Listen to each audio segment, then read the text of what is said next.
बहुत समय पहले की बात है। कश्मीर में एक ब्राह्मण अपनी पत्नी के साथ रहता था। उसके एक बेटा था जिसकी शादी हो गई थी। वह ब्राह्मण क्योंकि अंधा था, इसलिए अपनी रोटी के लिए अपने बेटे पर ही निर्भर करता था।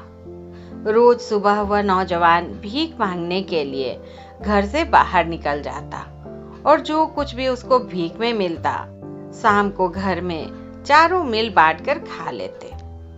कुछ दिन तक तो यह चलता रहा, पर फिर वह नौजवान अपने इस अपमान भरी जिंदगी से तंग आ गया। उसने किसी दूसरे देश में जाकर अपनी किस्मत आजमाने की सोची। उसने अपने पत्नी को यह बात बताई और कहा कि वह किसी तरह से कुछ महीने उसकी गैरहाजिरी में घर का काम चला ले। भगवान ने चाहा तो फिर सब कुछ ठीक हो जाएगा। उसने उसको यह भी समझाया कि उसके पीछे उसको मेहनत से काम करना चाहिए, ताकि कहीं ऐसा न हो कि उसके माता पिता नाराज हो जाएं और उसको श्राप दे दें। ऐसा सोचकर एक दिन गठरी में उसने अपने लिए कुछ खाना बांधा और घर से चल दिया। वह कई दिन तक चलता रहा। चलते चलते वह एक दूसरे देश के बड़े शहर में पहुंच गया। वहां जाकर उसने एक दुकान पर भीख मांगी। दुकानदार ने उससे पूछा, तुम यहाँ कब आए, क्यों आए और तुम्हारी क्या जाति है? ब्राह्मण ने जवाब दिया कि वह ब्राह्मण है और अपने माता पिता और पत्नी के लिए खाना ढूंढने के लिए इधर उधर घूम रहा है। दुकानदार को उसकी कहानी सुनकर दया आ गई, सो उसने उसको सलाह दी कि वह उस देश के दयालु राजा से जाकर मिले। वह उसकी कुछ सहायता जरूर कर देगा। यही नहीं, वह उसके साथ राजा के दरबार तक जाने के लिए भी तैयार हो गया। उसी समय इत्तेफाक से ऐसा हुआ कि राजा को एक ब्राह्मण की जरूरत थी जो उसके सोने के मंदिर की देखभाल कर सके। यह सोने का मंदिर उसने अभी हाल में ही बनवाया था, और जब उसने यह सुना कि वह ब्राह्मण भला और ईमानदार था, तब तो वह उसको देखकर बहुत ही खुश हुआ। उसने तुरंत ही उस ब्राह्मण को अपने उस मंदिर का मालिक बना दिया और उसके लिए 50 खरवार चावल और 100 रुपए साल के निश्चित कर दिए। ब्राह्मण के घर छोड़ने के 2 महीने के बाद भी जब ब्राह्मण की पत्नी ने उसके बारे में कुछ नहीं सुना, तो वह उसकी खोज में निकल पड़ी। खुशकिस्मती से वह भी वहीं जा पहुंची जहां वह ब्राह्मण था। वहां जानकर उसने सुना कि रोज सुबह राजा के सोने के मंदिर में एक असरफी उस देश के रहने वाले भिखारी को दी जाती थी, जो भी उसको मांगने वहां जाता था।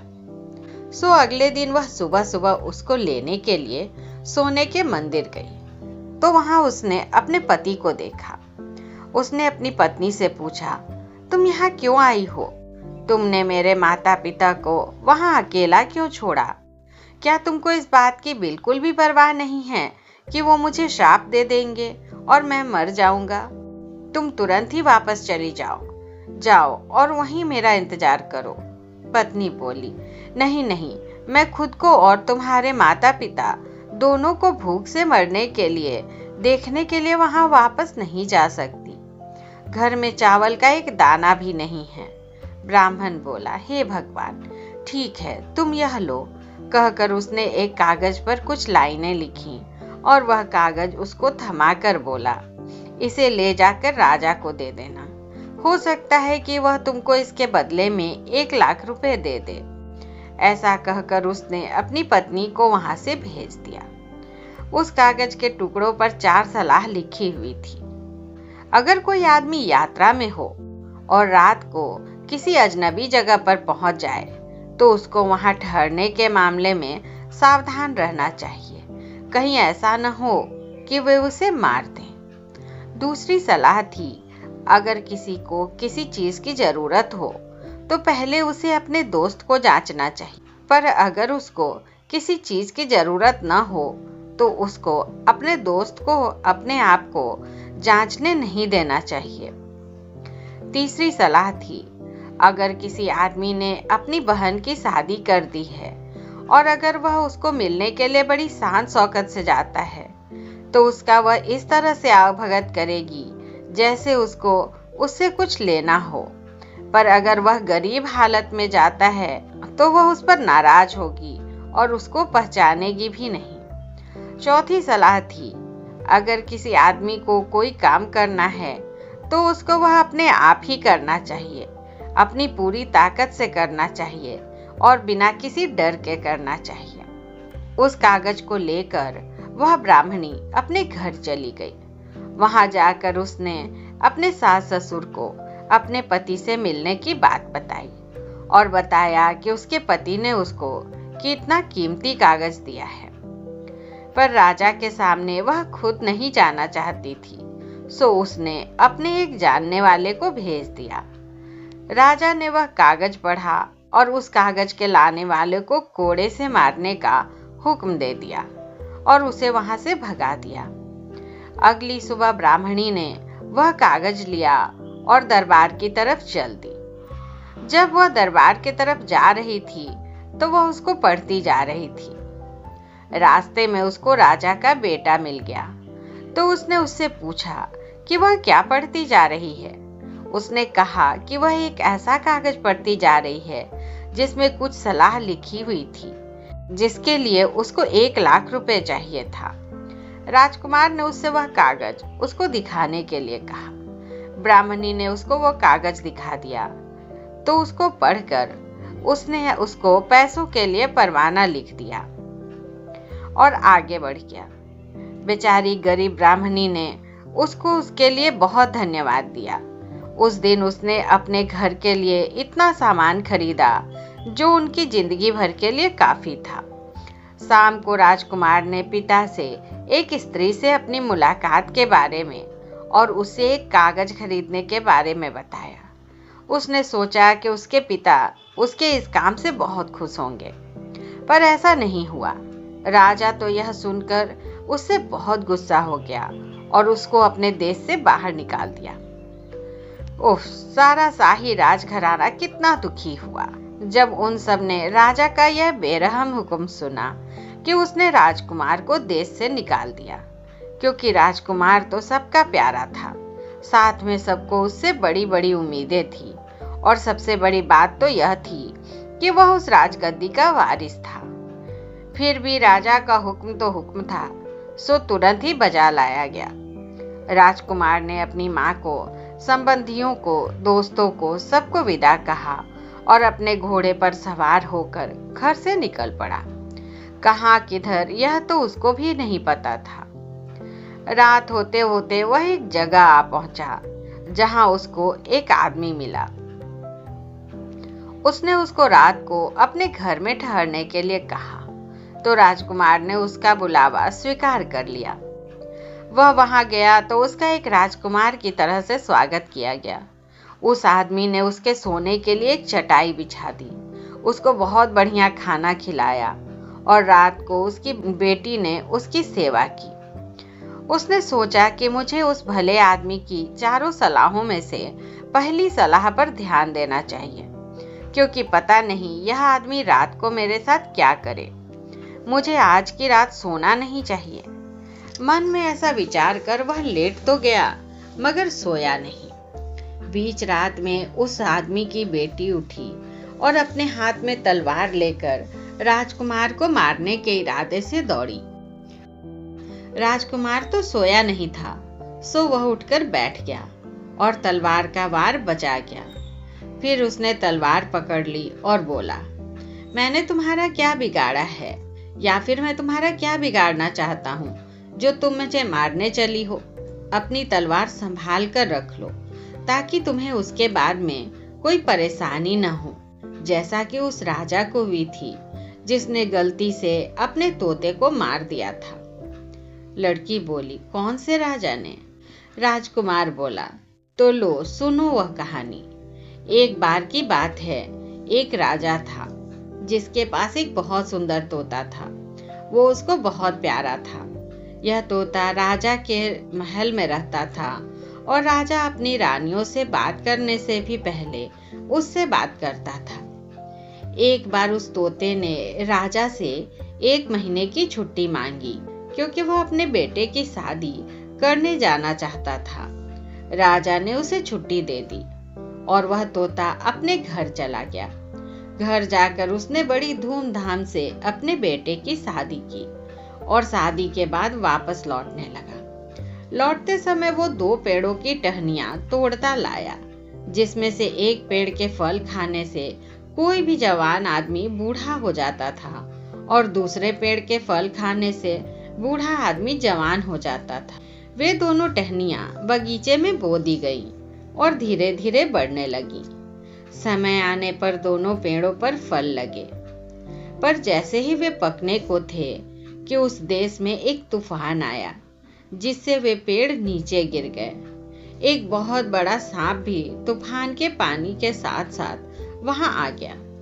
उसने अपना जहर उन पेड़ों की शाखाओं पर बिखेर दिया, जिसका किसी को पता नहीं चला। तूफान के बाद जब पानी उतरा तो उन सब पेड़ों को फिर से लगा दिया गया। वे पेड़ फिर से लहलहा उठे और उनमें से फिर से फल आ गए। समय आने पर उन पेड़ों के फल राजा के पास ले जाए गए। राजा ने उनमें से एक पेड़ के कुछ फलों को जांचने के लिए एक कुत्ते की तरफ फेंका। कुत्ता उनको खाते ही मर गया। यह देखकर राजा बहुत गुस्सा हुआ और यह सोचते हुए कि तोता उसके साथ मजाक कर रहा था, उसने उसको मारने का हुक्म दे दिया। तोते को तुरंत ही मार दिया गया। अगले साल उन पेड़ों में फिर से फल आए। तब तक उस पेड़ की शाखाओं का सारा जहर निकल चुका था। एक दिन एक बूढ़ा उधर से गुजर रहा था। उसे भूख लगी थी, सो उसने उस पेड़ से एक फल तोड़कर खा लिया। उसको खाते ही वो जवान हो गया। इस अजीब घटना की खबर उड़ते उड़ते राजा तक पहुंची, तो उसने अपने एक नौकर को उस पेड़ के फल लाने का हुक्म दिया। उनमें से उसने कुछ फल अपने बूढ़े वजीर को दिए। वजीर ने उन्हें जैसे ही खाया तो वह भी उनको खाकर वैसा ही जवान और ताकतवर हो गया जैसे लोगों ने उसको 50 साल पहले देखा था। राजा ने जब यह देखा तो वह अपने तोते के लिए बहुत दुखी हुआ और बहुत पछताया कि उसने उसको कितनी बेदर्दी से मरवा दिया था। वह तो उसके लिए कितने अच्छे फल की शाखा लेकर आया था। कहानी सुनाकर राजकुमार बोला, मुझे यकीन है कि तुम मेरे साथ ऐसा नहीं करोगी। लड़की बोली, नहीं, मैं तुम्हारे साथ ऐसा नहीं करूंगी। जब तक राजकुमार ने अपनी कहानी खत्म की तब तक सुबह हो चुकी थी और घर के बाकी लोग जाग गए थे। इस तरह उस दिन राजकुमार की जान बच गई। इसके तुरंत बाद ही सुबह को राजकुमार वहां से जाने वाला था, पर मकान मालिक ने उसको रोक लिया और उसको एक दिन और रुक जाने के लिए कहा कि वह अगले दिन चला जाए। सो उस दिन फिर वह वहीं रुक गया। पिछले दिन की तरह से उसका इस दिन भी खूब शान शौकत से खातिरदारी की गई। रात को उसे फिर से उसी कमरे में सोने के लिए भेज दिया गया। उस रात भी मकान मालिक की बेटी उसकी सेवा के लिए वहां आई। उस रात भी राजकुमार नहीं सोया क्योंकि उसको डर था कि मकान मालिक की बेटी उसके साथ पता नहीं क्या करे। आधी रात को फिर से वह लड़की उठी और हाथ में तलवार लिए राजकुमार की तरफ बढ़ी। राजकुमार तो जागा हुआ था। वह तुरंत उठ बैठा और बोला, मुझे मत मारो, मुझको मारने से तुमको क्या मिलेगा? अगर तुमने मुझे मार दिया तो तुम उसी तरह से पछताओगी जैसे कि एक आदमी अपने कुत्ते को मारकर पछताया था। उसने पूछा, कैसा आदमी और कैसा कुत्ता? राजकुमार बोला, पहले तुम मुझे अपनी तलवार दो, तब मैं तुम्हें उसके बारे में बताता हूँ। सो उस लड़की ने अपनी तलवार राजकुमार को दे दी और राजकुमार ने अपनी दूसरी कहानी शुरू की। एक बार की बात है कि एक शहर में एक बहुत ही अमीर व्यापारी रहता था। उसके पास उसका एक पालतू कुत्ता था। अचानक वह अमीर व्यापारी बहुत ही गरीब हो गया और उसे अपने कुत्ते को छोड़ना पड़ गया। उसने अपने एक साथी व्यापारी से अपने कुत्ते के ऊपर 5,000 रुपए का कर्ज लिया और उससे एक नया काम शुरू किया। कुछ समय बाद उसके साथी व्यापारी की दुकान में चोरी हो गई और चोर उसका सारा सामान चुरा कर ले गया। मुश्किल से 10-20 रुपए का सामान ही उसकी दुकान में बचा था। वफादार कुत्ते को पता चल रहा था कि वहाँ क्या हो रहा है। वह चोरों के पीछे दौड़ गया। उसने वह जगह देख ली जहाँ उन चोरों ने वह चोरी का सामान छिपाया था और घर वापस आ गया। सुबह को जब व्यापारी सोकर उठा तो अपनी दुकान खाली देखकर रो पड़ा। साथ में उसके घर वाले भी रोने लगे। व्यापारी तो बिल्कुल पागल सा हो गया। उधर कुत्ता बार बार मालिक की कमीज और पैजामा खींचता हुआ घर के दरवाजे की तरफ भागता रहा, जैसे वह उसको घर के बाहर ले जाना चाहता हो। आखिर उसके एक दोस्त ने उसको सलाह दी कि लगता है कि कुत्ता चुराई हुई चीजों के बारे में कुछ जानता है, सो उसको उसके पीछे जाना चाहिए। व्यापारी और उसके कुछ दोस्त उस कुत्ते के पीछे पीछे चल दिए। कुत्ता उनको वहां ले गया जहां चोरों ने उसका माल छिपा रखा था। उस जगह आकर कुत्ते ने जमीन खुरचनी शुरू की और भूखना शुरू कर दिया और यह बताने की कोशिश की कि सामान यहाँ नीचे छुपा हुआ है। व्यापारी और उसके दोस्तों ने वहां जमीन खोदी और अपना सारा सामान पा लिया। उसमें कोई भी चीज खोई हुई नहीं थी। सब सामान ऐसा का ऐसा ही मिल गया। व्यापारी अपना सब सामान पाकर बहुत खुश हुआ। घर आकर उसने एक कागज में कुछ लिखा और लपेटकर कुत्ते के कान में लगा दिया और उसको पुराने मालिक के पास भेजा। उसने उस कागज में लिखा था कि उसका कुत्ता बहुत ही वफादार है और इस वफादारी के फलस्वरूप वह उसका पहला 5,000 रुपए का कर्जनामा माफ करता है और इनाम के तौर पर 5,000 रुपए उसके लिए और भेज रहा है। जब व्यापारी ने अपने कुत्ते को वापस आते देखा तो उसने सोचा, लगता है मेरा दोस्त अपना पैसा मांग रहा है, मैं कहाँ से दूं उसको पैसा। अभी तो मैं अपने नुकसान की भरपाई ही नहीं कर पाया हूँ। मैं ऐसा करता हूँ कि जैसे ही यह कुत्ता मेरे घर आता है मैं इसको मार देता हूँ और कह दूंगा कि इसको किसी और ने मार दिया। इससे मेरा कर्ज ही खत्म हो जाएगा। न होगा कुत्ता न रहेगा कर्ज। ऐसा सोचकर वह घर के बाहर की तरफ दौड़ा और कुत्ते को मार दिया। तभी उसके दाएं कान से एक कागज नीचे गिर पड़ा। व्यापारी ने वह कागज उठाया और पढ़ा तो वह बहुत ही दुखी हो गया। राजकुमार बोला, इसलिए संभल जाओ, कहीं ऐसा न हो कि बाद में तुम्हें मेरी जिंदगी की कीमत अपनी जिंदगी देकर पछताना पड़े। जब राजकुमार ने अपनी कहानी खत्म की तब सुबह होने वाली थी। लड़की बोली, अब मैं क्या करूं? 1 घंटे बाद दिन निकल आएगा। मेरे पिता ने मुझसे कहा था कि मैं तुमको यकीनन मार दूं और अगर मैंने तुम्हें नहीं मारा तो वो मुझे मार देंगे। अब मैं क्या करूं? मेरी जिंदगी अब तुम्हारे हाथ में है। राजकुमार बोला, मुझे अपने इस शापित घर से बाहर निकलने का रास्ता बताओ और मेरे साथ चलो। बाहर हमको कोई ना कोई घोड़ा जरूर मिल जाएगा। हम उस पर बैठकर जल्दी ही यहाँ से भाग जाएंगे। आओ चलो मेरे साथ। 1 घंटे के अंदर अंदर जब तक घर के लोग सोकर उठे तब तक राजकुमार और उस डाकू की लड़की दोनों घोड़े पर बैठकर बहुत दूर निकल चुके थे। वे चलते रहे जब तक कि वे राजकुमार के एक दोस्त के घर आ पहुंचे। उसने उन दोनों का अपने घर में स्वागत किया और उनको आराम से अपने भाई की तरह से 6 महीने तक ठहराया।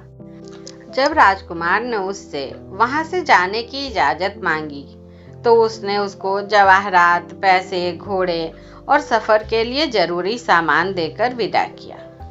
यहाँ से चलकर राजकुमार अपने बहनोई के देश पहुंचा। वहां पहुंचकर उसने एक जोगी का भेष बनाया और उसके महल के सामने ऐसे जाकर बैठ गया जैसे वह पूजा में लीन हो। उस जोगी और उसकी पूजा की खबर राजा तक पहुंची। उसमें उसकी रुचि हो गई, क्योंकि उसकी पत्नी की तबीयत बहुत खराब थी। उसने उसके इलाज के लिए बहुत सारे हकीम वैद्य बुलाए, पर कोई उसको ठीक न कर सका। उसने सोचा कि शायद यह पवित्र आदमी उसको ठीक कर दे। सो उसने अपने कुछ आदमी को उसके महल में लाने के लिए भेजा, पर राजकुमार ने यह कहकर महल के अंदर जाने से मना कर दिया कि वह एक जोगी है और उसकी जगह बाहर ही है। अगर राजा उससे मिलना चाहता है तो वह खुद उसके बाहर आकर मिले और साथ में अपनी पत्नी को भी ले आए। इस पर राजा अपनी पत्नी को साथ लेकर आया और उसे राजकुमार से मिलवाया। राजकुमार ने उसको अपने सामने लेटकर प्रणाम करने के लिए कहा। तब उसको उस हालत में लेटे हुए 3 घंटे हो गए, तो उसने उससे उठने के लिए और जाने के लिए कहा, क्योंकि वह अब ठीक हो चुकी थी। रानी चली गई। शाम को महल में बड़ा हल्ला गुल्ला मचा, क्योंकि रानी की मोती की माला खो गई थी और किसी को उसका पता नहीं था। काफी देर के बाद कुछ लोग वहां गए, जहां रानी ने जोगी के सामने लेटकर उसको प्रणाम किया।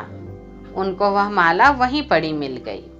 जब राजा ने यह सब सुना तो वह बहुत नाराज हुआ और उसने जोगी को फांसी की सजा का हुक्म दे दिया।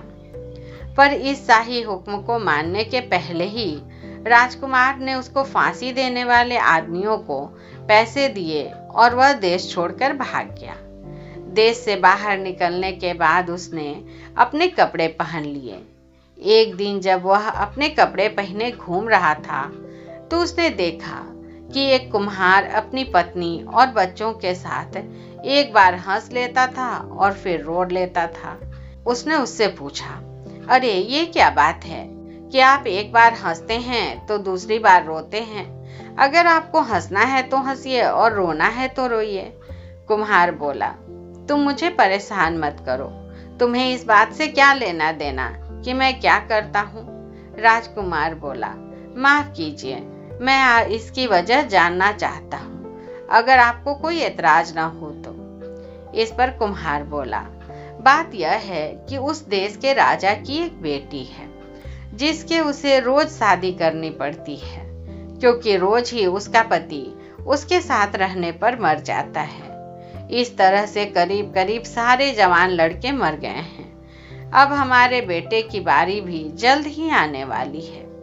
हम इस अजीब सी बात पर हंसते हैं कि एक कुम्हार के बेटे की शादी एक राजकुमारी से होगी, और इस शादी के भयानक परिणाम को सोचकर रोते हैं। हमारी समझ में नहीं आ रहा है कि हम क्या करें। राजकुमार सोचते हुए बोला, यह तो हंसने रोने की बात है ही, पर आप रोइए नहीं। आपके बेटे की जगह मैं ले लूंगा। उसकी जगह मेरी शादी उस राजकुमारी से हो जाएगी। बस मुझे इस मौके के लिए ठीक से कपड़े बनवा दीजिएगा और तैयार कर दीजिएगा। कुम्हार ने उसको बढ़िया से कपड़े बनवा दिए, कुछ गहने बनवा दिए और शादी के लिए महल भेज दिया। रात को उस राजकुमारी के कमरे में उसे भेजा गया। उसने सोचा, ये तो बड़ी भयानक घड़ी है, क्या मैं भी दूसरे नौजवानों की तरह से मारा जाऊंगा? उसने अपनी तलवार कसकर अपनी मुट्ठी में पकड़ ली और इस इरादे से अपने बिस्तर पर लेट गया कि आज की रात वो सोएगा नहीं और देखेगा कि क्या होता है। वो चारों तरफ देखता रहा। बीच रात में उसने देखा कि राजकुमारी के नथनों से 2 सांप निकले और उसकी तरफ उसको मारने के लिए बढ़ने लगे, जैसे शायद उन्होंने पहले नौजवानों को मारा होगा। पर ये राजकुमार तो तैयार था। उसने अपनी तलवार कस कर पकड़ ली। जैसे ही वे उसके बिस्तर पर आए, उसने अपनी तलवार से उन दोनों को काट दिया। सुबह को राजा इसकी खोज खबर लेने के लिए आया, तो यह देखकर बड़ा आश्चर्यचकित हुआ कि यह नौजवान तो जिंदा था और उसकी बेटी से बात कर रहा था। उसने सोचा, यह जरूर ही मेरी बेटी का पति होगा, क्योंकि वही उसके साथ रह सकता है। राजा कमरे में घुसा और उससे पूछा, तुम कहाँ से आए हो और तुम कौन हो? राजकुमार बोला, मैं फला फला देश के राजा का बेटा हूँ। जब राजा ने यह सुना तो वो बहुत खुश हुआ और उसको अपने महल में रख लिया। राजकुमार राजा के पास 1 साल से ज्यादा रहा।